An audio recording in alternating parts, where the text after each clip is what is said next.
right, welcome back to another Startup Junkies podcast. Glad you are with us, whether you are listening, watching. We appreciate you tuning in.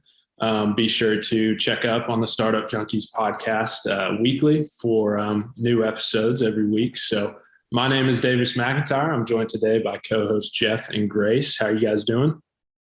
Pretty darn good. It's a Friday. Yeah, not bad. Not bad. Well, awesome. I am stoked to introduce our guest for the podcast today. We've got Parker Graham on. He is founder and CEO of Finotta, financial services company that provides personalized mobile banking experiences. Parker, how you doing? Oh, doing great. It's a happy Friday over here in Kansas City. So just happy to be with you all today. Awesome. I love it. Well, give us a brief overview of what Finotta does and a little bit more about you. Yeah, well, honestly, the story of Finotta is pretty easy, at least what we're working on. So I'm sure everybody in the room and then also everybody listening has a mobile banking app of some sort on their phone. And what's crazy is that regardless of if you're in, the Northwest Arkansas area or Kansas City, New York, and everything in between, that mobile app looks pretty similar at every single bank and every single credit union. There's just not a whole lot of differentiation. And so what we built is a little technology that gets embedded in that mobile front end. And really it personalizes the user experience for the user of that mobile device. So for instance, you might have debt, another person might have wealth, another person might be building a business. And as opposed to having the exact same user experience for all those people, our technology can actually make that personalized to products and services that suit that person's needs, just like every other app that functions in the App Store today. So that's what we built, and that's what we're currently scaling out to our first batch of customers. So it's been really, really fun. That's awesome. How far along are you in the process? Have you raised money or did you bootstrap it? Talk a little bit about what the journey's been. Yeah, our journey has been pretty crazy. So I started the company in 2018. So we've been around, it'll be 4 years in September. And it's just been just like every other startup story, right? It's just a roller coaster of emotions and pitfalls and successes and popping champagne bottles and then also like crying in your pillow at night, right? Everything in between. And so really I started the company after being a financial advisor. I was a financial advisor. So really my quick background on me. So I played college football, played professional football, and then got into wealth management at a $70 billion asset manager in Tulsa, Oklahoma, and was a part of a bank in that respect. And so I got to see all the, ins and outs of banking and wealth management at the same time, and was basically leading investments into alternative assets and IPOs, read a couple of startup stories from founders that had taken their startup all the way from inception to IPO and thought to myself, shoot, I could do something like that, I think. And quit my job about a year after that kind of aha moment and started the first iteration of Finotta, which was a debt robo-advisor called Destiny Wealth. So if you're familiar with like Acorns, Betterment, Wealthfront, those big robo-advisors, I was building the same thing, but for debt versus building wealth. And so that was really what got us started. And it's crazy. We pivoted that business in really 2020. And from that pivotal moment, I lost my two co-founders who started the business with me. So I went from like 2 employees and just a lot of despair to 0 employees and 0 teammates. And basically when they left the business within about 3 weeks, we had $150,000 in investment in a customer. So just kind of a crazy deal with a bunch of twists and turns. And fast forward to today, we've raised $3 million in capital, roughly 3.3 all in total. And we're going to be scaling out to about 200,000 users is currently where we're at right now. And so it's going to be scaling up over the next couple of years. So it's been crazy to say the least. Yeah. I mean, that's kind of the classic startup story and you've pivoted. So talk a little bit about how it fits and who your ideal customers are. You selling to banks or is it your IT department that's incorporating it? Talk a little bit about that part of the business. Yeah, so our business is really simple. We really work to improve the digital channel of the banks. We typically sell to the digital banking manager. If the bank has one, some of the institutions are still kind of early in the process of kind of digital transformation, which is kind of crazy to say in 2022, but still a reality. And so we sell directly to them. And while they're our customer, they're the ones who write us the check. Really, our end user is the actual customer of the bank. So we're technically, I would call us kind of a B2B2C type of company where we have to be perfect for the end user, but we get paid by the bank as a middleman. And it's all about engagement. We improve the engagement. We improve the times that users are actually spending on the device with that bank or with that financial institution. And so the more times, the more eyeballs, time that bank has with that customer, the more opportunities they have to, sell them a product, convert them over from a different bank's product to their product, and really generate revenue in that mobile application.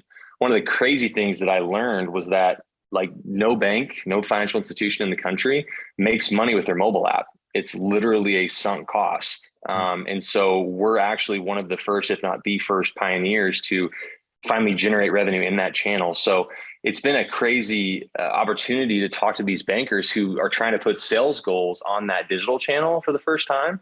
And we actually have the ability to do that for them, create sales. So it's pretty cool. And from your perspective, like, what are the advantages of being able to have something that's so,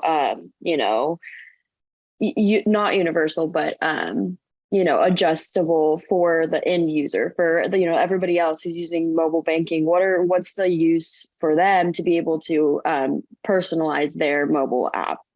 Yeah, that's a great question. So every customer, every user is on a financial journey, right? They might be paying off debt. They might be trying to build wealth. They might just be trying to like get a savings account and just like start from ground zero. And very rarely do the younger demographic, and I mean, even like in this post-COVID, not post-COVID, but post-2020 world, branch activity, like going into a branch just isn't normal anymore, right? We want to do everything on our phone. Well, the problem is if you have a money question and you are trying to do everything through your phone, if you need to know like, hey, what kind of account should I open up? Or can I save money by doing a refinance, right? Like the bank has all the data on you to do that. They just don't have the mechanisms and technology to deliver it to you in the way that you want, right? And it's really difficult to make that happen. Plus, you've got all those other financial journeys to make happen at the same time, right? And so for us to provide that value in no matter what customer or what user problem they might have with their finances or how they want that service delivered to them, we actually with one implementation can deliver that for a bank instantaneously on day one. So it's a value prop to them in the sense that they can get a lot done with one technology implementation, and it's a lot of value being driven to the customer because we're actively using your data to go find money saving opportunities for you as a user. So, and the bank really is the one that kind of gets to be that like guardian angel, right? They're looking out for you because we're a white label service. And so it just creates this rising tides, lifts all boats environment where everybody wins. So it's a pretty good spot for me to be in as the founder of that and getting to tell that story. Talk a little bit about how the success you had in competitive athletics, being a D1 athlete, going to the pros, how that informed or helps put you in a good position to be a successful entrepreneur. Yeah, I think really the biggest thing is teamwork. It allows you, coming from that background, I was, coming from, middle of nowhere, Missouri was where I grew up, right? Like a town of 9,000 people. And I went from that to a team that was 153 guys that were from all walks of life, all kinds of backgrounds, right? Inner city Dallas to, Napa Valley, California, and everything in between. And you have to learn how to just like a startup founder, like iterate, figure out how to have commonality with people that just aren't from the same background that you are. And I really feel like that helped me transfer over to building an incredible team. And the story of Finotta is much less about how cool Parker's ideas are and much more about how awesome of a team we have and how each individual has a crazily different background from the next one, but brings in so much background and insight into their individual piece of the company.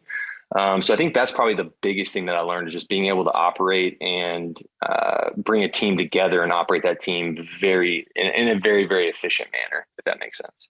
And when you're having the tough times, which you inevitably do, which you also face in competitive athletics, how does that, I mean, is there an element of grit or tenacity that brings to the table as well?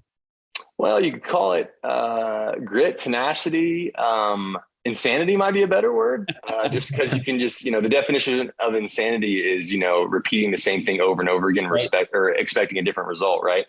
But I think it really is more so pain tolerance.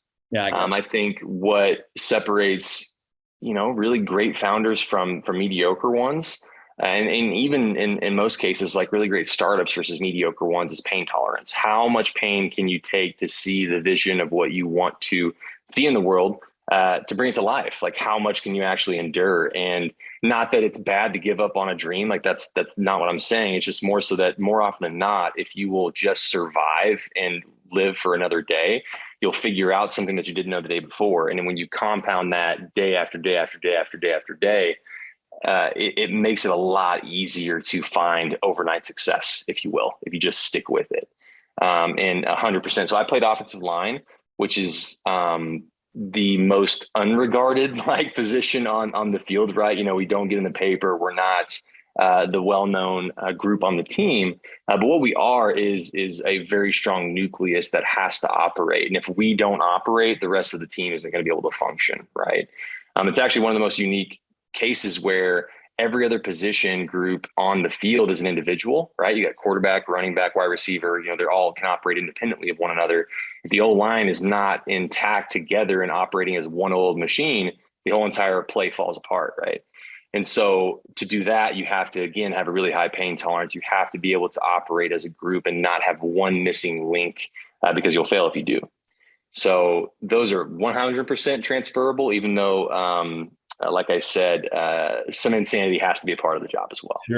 Sure. A little bit of insanity helps, because it's long hours and low wages, or long hours and no wages for a long time. No doubt. 100%. Davis, what do you got, man?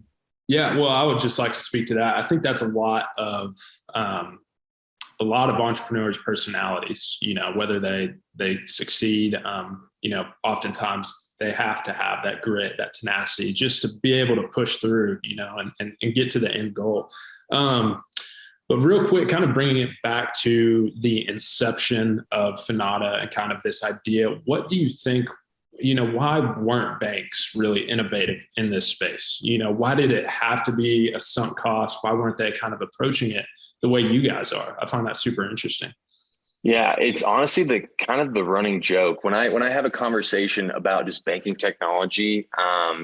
Like, everybody's baby is ugly. Like, I don't know if that makes any sense, but like, everyone knows that their banking technology sucks. Like, even if you go in and they have like 5 stars on the app store and it's like the best app from like a user perspective, like just perception wise, they still know that it's missing things. And it's because it's technology that was built 20 years ago. And it looks like it was built 20 years ago. And if you think about how fast innovation happens on the consumer side, right? Like just in digital apps, period, like think about how different, Instagram looks now than it did 2 years ago, let alone 20, right? It didn't exist 20 years ago. And so what banks have kind of gotten caught up in is that they've just, and some have been better than others, definitely, but they've just kind of gotten caught by this wave of technology kind of came and is gone. And they basically are playing catch up now, right? And the difficult thing about playing catch up is that if you're really far behind, it's going to be even harder and harder and harder as that timeline keeps going faster and faster and faster, to get technology where you even want it to be. So it's like kind of like a never ending fire hose that you're trying to drink from, and you don't even really know what to do when you start drinking from it. And so for us, what that actually does is it makes it super easy for us to come in and, understand that pain point. And the reason why we understand it is because, one, I was a banker. So like I lived that life of having really sucky technology and having to convince a customer to come and work with us, even though our technology was terrible, in spite of the fact that our technology was terrible. And lucky for me, like I just started asking questions. Like I was asking questions of my banker friends, like, why does the banking app suck? Like, why is that? And really it's this long story of systemic issues. The digital channel was built 20 years ago, but it's built on top of a core technology, which is basically the technology like runs like simple things like receipts and the ATM and like the ledger system that tells people, like, Davis, you have X amount of dollars in this account, and Grace, you have X amount in this account, right? Like that technology was built in like the 60s and 70s, and that hasn't been updated very well. So like, it's this running joke of like, all right, we're going to build something that's built on this dinosaur technology and just keeps rinsing and repeating itself. But what's been cool is that that's changing now. Like that's really starting to change. Open banking is kind of the big buzzword. And basically what that means is that the infrastructure is becoming less siloed, where technology is now starting to talk to each other. So like all those technology stacks are now starting to be a little bit more fluid, and it allows for companies like us to come in and build really cool stuff quickly and deploy it quickly and iterate on top of it quickly. So it's kind of this just like huge wave of stuff happening. And luckily we're coming along in a perfect time for us to be coming along, if that makes sense. The Arkansas Inc. podcast provides an in-depth look at the latest industry trends in Arkansas from decision makers, business leaders, and executives. The Arkansas Inc. podcast has focused on a range of business and economic development topics, including small business and entrepreneurship, international business, fintech, workforce development, and community development. Each episode, which are about 30 minutes long, features business leaders and subject matter experts in conversation with knowledgeable members of the AEDC team. Recent guests have included Governor Asa Hutchinson, UAMS Chancellor Dr. Cam Patterson, Conductor Managing Director Dr. Jeff Standridge, and representatives from companies including Amazon, Walmart, IBM, Ozark Integrated Circuits, and more. The goal of the podcast is to help provide more information about Arkansas and its strong business environment to help business owners and executives make the decision to move to or expand in Arkansas.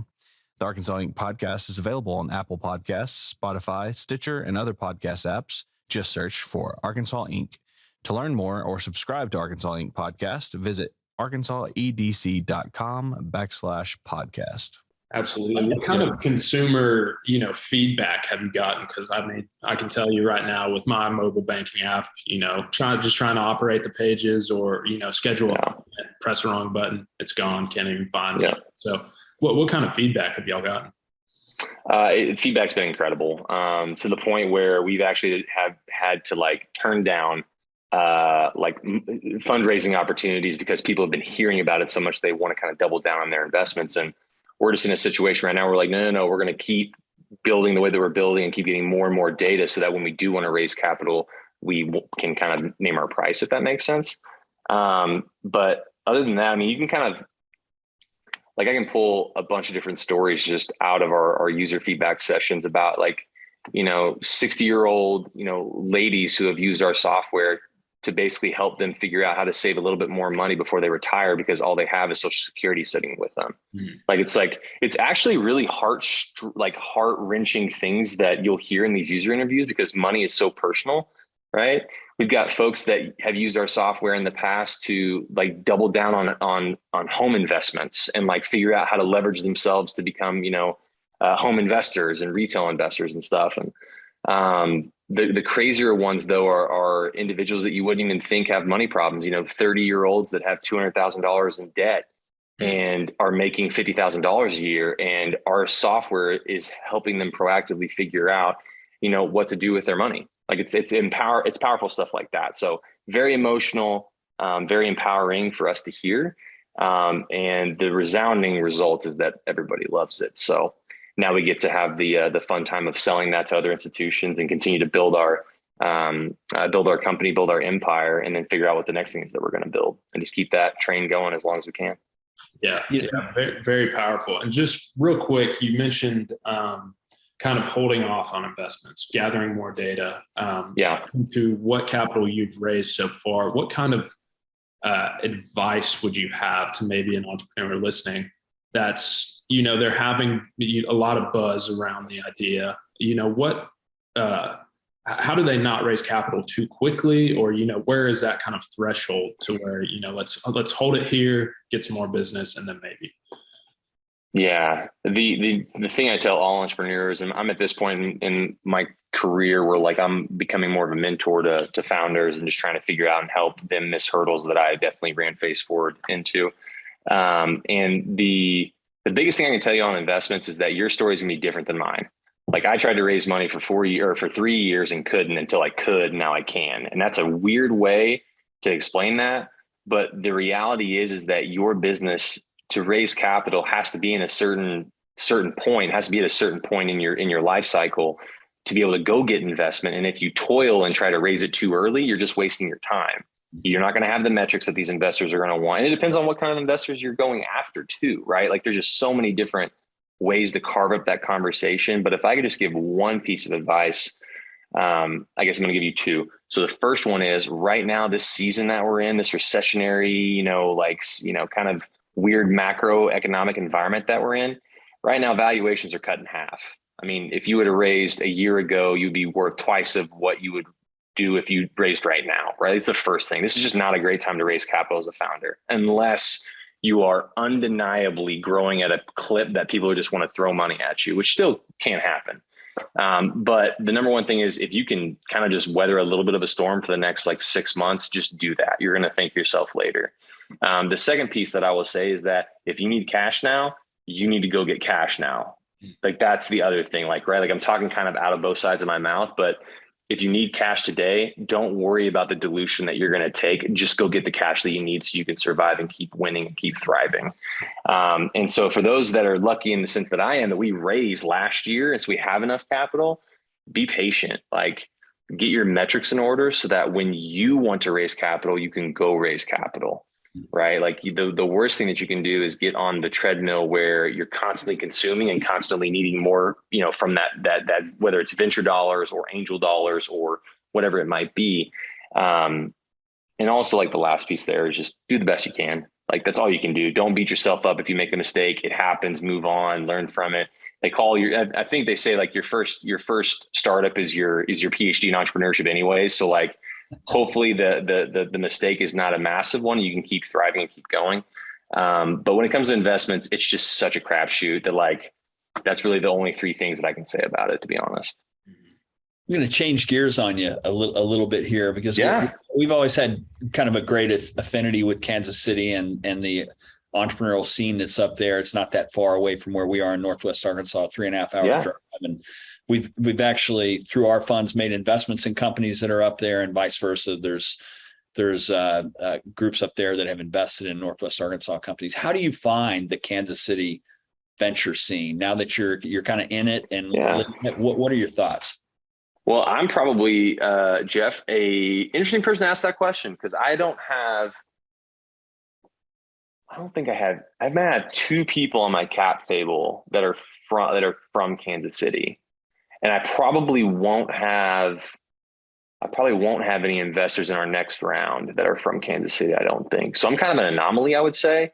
And I think the reason for that is just the risk tolerance here is just different, right? Mm-hmm. A lot of my capital has come from Texas and California, and it's just a different risk appetite, right? And so one thing that I definitely caution all my entrepreneurs that work, our friends of mine is that ask is don't keep your fundraising funnel to where you are. Put your fundraising funnel where the investor that you want to be with is at, right? Sure. If you're a pre-seed company, don't spend time in a locale that's not pre-seed friendly. Go to a different locale, whether that's through Zoom. I mean, Zoom has been the biggest help for entrepreneurs because we can be anywhere in the world that we need to be to get funds, right?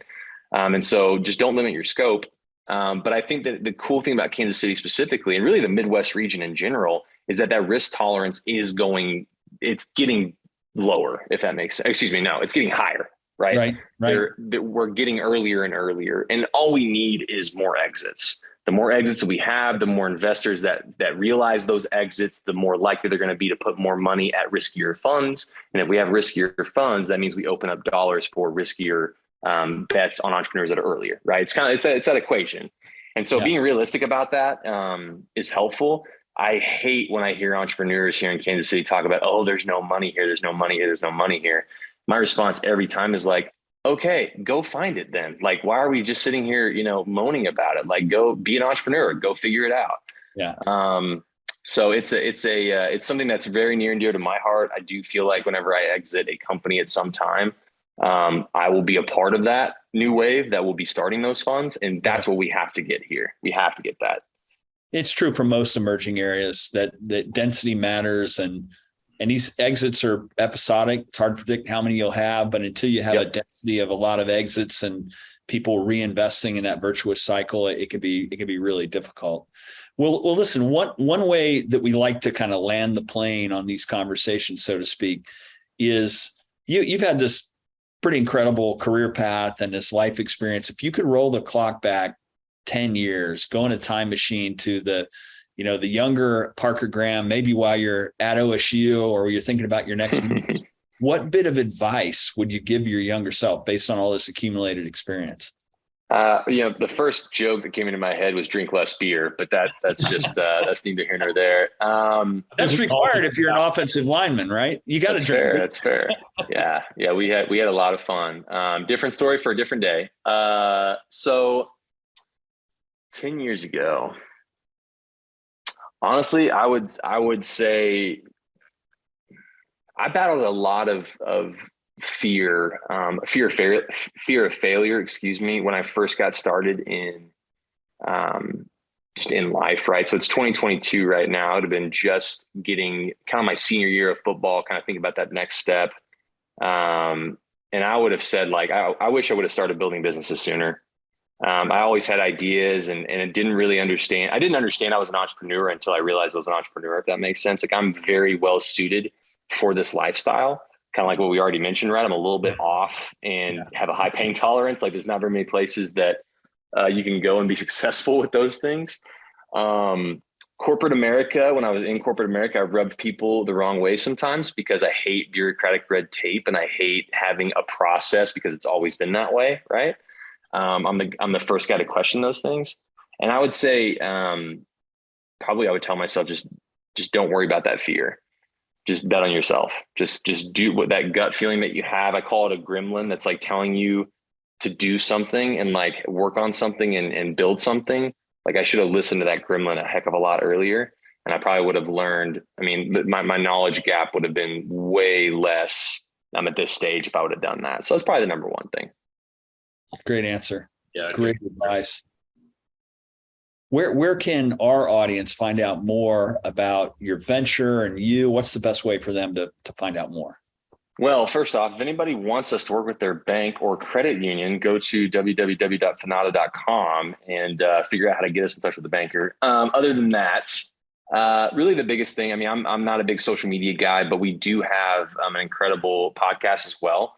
That's basically the story of Finotta. It's called Once Upon a Startup. You can Google that and put it in any of the podcast networks. And it really just kind of takes what we just went over and really dives in deep and gives a bunch of different viewpoints of that story. Those are probably the best places. And then also, like, if this story resonates with anybody, like I said, my biggest thing, I don't have a lot of money right now, but what I do have that's extremely valuable is my time. And I love spending time with entrepreneurs, helping them figure out, life's big, mysteries, I guess is what I would say. So LinkedIn is probably the best place to catch up with me there, and just try to strike up a relationship and figure some cool stuff out together. So those are probably the best places.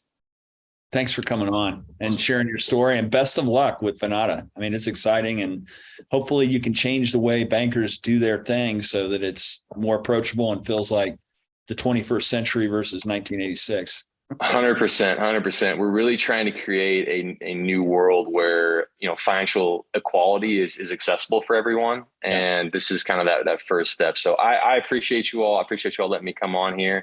And I'm just very thankful. So I hope you guys have a great weekend, and I look forward to hearing the podcast come out. You too. All right, see you. Parker, it was a great one. Thank you.